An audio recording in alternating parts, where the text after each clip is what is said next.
The cabin of the luxury first-class section was filled with soft music, low murmurs, and the faint clink of crystal glasses. Everything was perfect until it wasn't. A young girl, no older than 16, sat by the window. Her name was Maya. She held her boarding pass tightly in one hand, heart racing, fingers shaking. This was her very first time flying first class. Her scholarship award ceremony had changed her life overnight, and this ticket was a gift from the school board. She didn't look rich, no designer bag, no silk dress, just simple clothes, a broken bar and a calm, quiet smile. That's what triggered it. The flight attendant stopped beside her seat and stared. "Are you lost?" the woman asked coldly. Maya blinked. "No, ma'am, this is my seat." The attendant's lips tightened. She leaned closer, voice no longer polite. "First class is for premium passengers. You're probably in economy." Passengers nearby looked away. No one spoke. Maya slowly lifted her boarding pass and handed it over. Her hands trembled a little. The attendant barely glanced at it. Then it happened. A sharp sound cut through the cabin. Slap. The force turned Maya's head to the side. Gasps filled the air. A glass shattered somewhere. Time seemed to stop. The cabin froze. Maya slowly looked back up, her cheek red, eyes wide but not with tears, with something far more dangerous. Calm. She reached into her small backpack and pulled out her phone. No shouting, no crying, no anger, just one tap, one call. She put the phone to her ear. "Uncle," she whispered softly. "I need you." That was all. The attendant scoffed and walked away, shaking her head like nothing had happened. But in another city, miles away from that aircraft, a man put down his coffee. His face went dark. He made one call, then another. Silent, fast, precise. 5 minutes later, radar alerts started flashing. 3 major airports began shutting down one by one. Security codes changed. Flights stopped mid-air. Ground control panicked. No announcements, no explanations. Only one message repeated in control rooms. "Locate the aircraft. Do not alarm the passenger." Back inside the cabin, passengers started noticing something strange. The captain's voice came over the intercom, shaken. "Ladies and gentlemen, a broken bar. We will be making an unscheduled delay." The aircraft slowed. The temperature in the cabin changed. Maya looked out the window. Calm as ever, she whispered to herself, "She shouldn't have touched me." And no one on that plane yet understood a broken bar, that the next 5 minutes would change their lives forever. The tension inside the aircraft became thick, almost impossible to breathe through. Passengers exchanged nervous glances. The cabin crew whispered urgently in hushed voices near the galley. The flight attendant who had slapped Maya stood near the back now, suddenly paled, fingers shaking as she adjusted her uniform. She felt it as something had shifted. The captain's voice came through the speakers again, no longer calm. "Ground control has instructed us to hold position." Hold position. In the air. No explanation. Maya sat quietly, her phone still in her hand. The call was over, but the silence it left behind was louder than any scream. She adjusted in her seat, gently touched the side of her face, and slowly exhaled. Meanwhile, in 3 control towers across different cities, red lights flashed non-stop. Operators shouted coordinates. Military liaisons stepped into secure rooms. Screens filled with the same aircraft ID. "Priority 1, flashed in bold letters. Back in the cabin,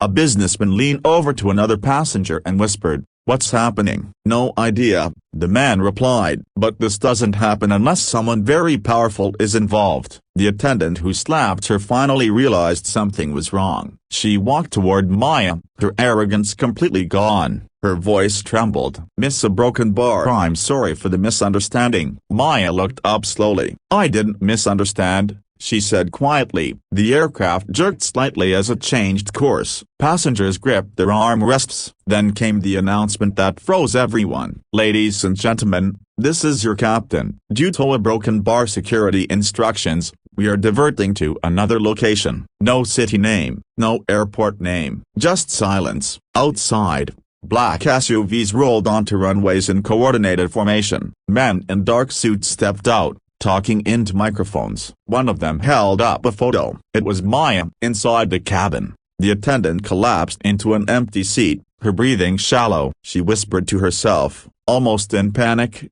Who is she? Broken bar. Maya leaned closer, her voice calm but unmistakably powerful. My uncle is not someone you slap. The plane began descending. Clouds thickened. The lights inside the cabin dimmed slightly. Some passengers started praying. Others pulled out their phones, but the signal was gone. No internet, no tracking, just silence, a broken bar, and fear. As the aircraft finally touched down at a private, unknown runway, the wheels screeched loudly. The moment the doors opened, armed airport security rushed inside, but they didn't look at the passengers. They looked only at one person, Maya. No cuffs, no shouting, only respect. One of the men stepped forward and bowed his head slightly. "Mama, broken bar, your uncle is waiting." The flight attendant who had slapped her started crying quietly. Her world was collapsing in real time. Maya stood up, grabbed her small backpack, and walked slowly toward the exit. At the door,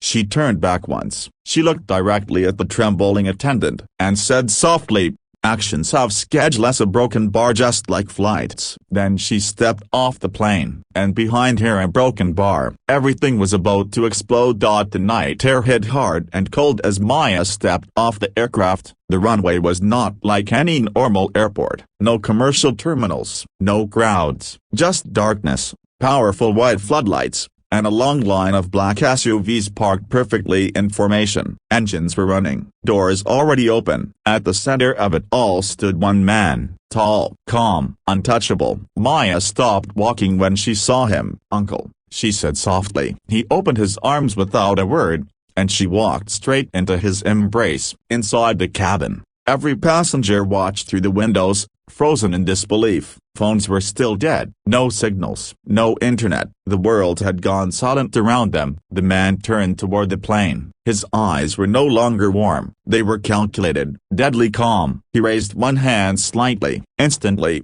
men in dark suits moved as one. Coordinated, silent, efficient. On the far edge of the runway, government vehicles arrived. Military markings were barely visible under the floodlights. A man stepped forward and spoke urgently. "Sir, the situation is under control." He glared. "No," he said quietly, "it's just beginning." Inside the aircraft, the attendant who had slapped Maya felt her legs give out. She dropped to her knees in the aisle. Her memory replayed that single moment over and over. The slap, the sound, the shock. She didn't scream. She couldn't. Outside, Maya sat inside the SUV now, window slightly open. She didn't cry. She didn't smile. She just watched. Her uncle leaned down slightly, speaking into a secure phone. "Status 3 airports fully locked." A voice replied. "Media blackout in effect." He nodded. "Good." Engines of jets roared in the distance. The sky felt heavier. Back inside the plane,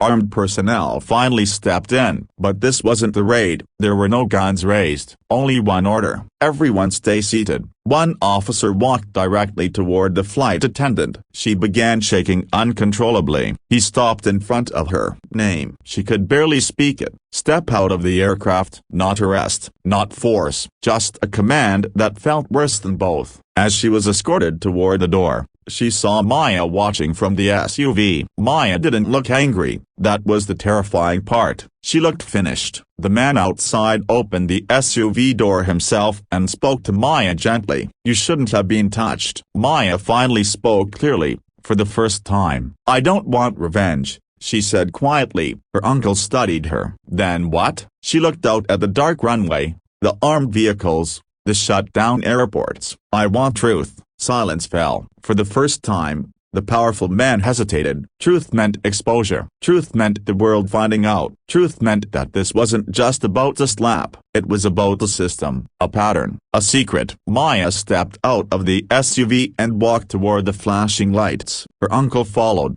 and somewhere far away a broken bar. Systems began unlocking. Because the next step wasn't war, it was revelation. And when the truth came out, a broken bar, no airport would feel safe again. The private runway turned into a battlefield of silence. Not the kind with explosions, but the dangerous kind, where powerful people stopped smiling and start calculating their survival. Maya walked forward slowly, cameras still nowhere in sight, but eyes everywhere. Hidden lenses, silent drones, secure satellites. Her uncle had opened doors that never opened unless the world was about to shake. Inside a dark control room miles away, a group of executives sat around a polished table. They were watching everything. "Is she ready?"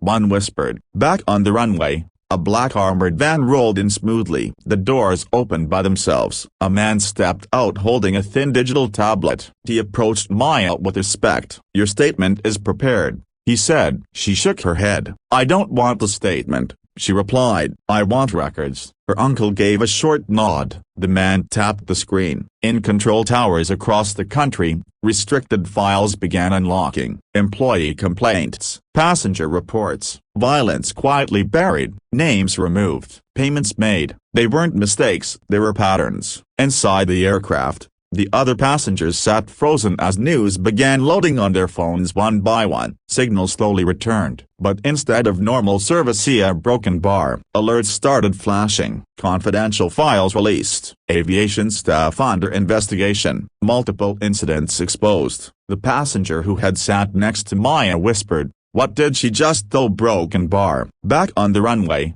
the flight attendant stood under a white floodlight, shaking. "No handcuffs, just cameras, just truth," she spoke with a trembling voice. It was pressure. A broken bar management. A broken bar. They told USA broken bar. The sentence cracked open something much bigger. Maya's uncle stepped forward. "Say it clearly." "A broken bar. We were trained to profile certain passengers." Silence hit like thunder. Inside control rooms, jaws dropped. That one sentence began ripping careers apart in real time. Maya closed her eyes briefly. She wasn't smiling. She wasn't angry. She was done being silent. She walked toward a black microphone placed in front of her. No logos, no branding, just truth. She spoke quietly, but every word carried weight. "I didn't call my uncle because I'm powerful. I called him because I was slapped for existing." Silence echoed across the runway. In boardrooms, hands started shaking, phones started ringing, resignations began forming. She turned and looked straight at the camera lens. No more hiding. The engines of the SUVs roared. The floodlights burned brighter. The systems that had stayed secret for decades began collapsing. Behind her, her uncle whispered into his phone, "Phase 2. And suddenly a broken bar. 3 more systems opened. Internal airline memos, training protocols, secret blackout funds. The world wasn't watching yet, but it was about to. Maya stepped back, her voice barely above a whisper. "You touched the wrong persona. Broken bar, but not because I'm strong." She leaned toward the microphone. "Because you were wrong." Somewhere deep in the system, a final lock shattered. And when the dawn came, a broken bar, nothing would be the same.